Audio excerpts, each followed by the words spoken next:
নমস্কাৰ, hi hello' দোস্ত, good evening all of you. এতিয়া আমি আছোঁ সোৱণশিৰি নদীৰ পাৰত। এয়া সৰু সুৰাকৈ এটা খানা আয়োজন কৰিছোঁ আজি। এয়া ভাতটো বনাই অলৰেডি হৈ গ'ল।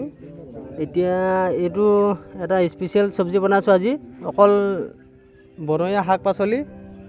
তাৰপিছত এইফালে মাছ পোৱা হৈছে, এইফালে মাছে পাচলিয়ে বনাই থকা হৈছে। এইফালে স্পেচিয়েলি এটা চাটনি কৰি আছে চন্দই। এয়া বিলাহী আৰু মাছৰ পূৰা লাগি আছোঁ। তাৰপিছত এয়া চব লাগি আছে নিজৰ নিজৰ কামত। তাৰপিছত এয়া টেঙা খালোঁ বাৰু, আৰু কাটি থোৱা আছে, খাব লাগিব। এইফালে এইকেইটা ৰূপকৰ গাটো অকণমান জ্বৰ তেনেকৈ আছে দেই। ভাত খাব লাগিব।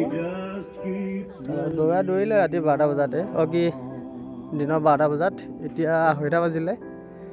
এতিয়া ভাত খাবলৈ মোটামুটি হৈ গৈছে। এইটো হোৱাৰ পিছতে ভাত খাম আৰু হৈ আছে।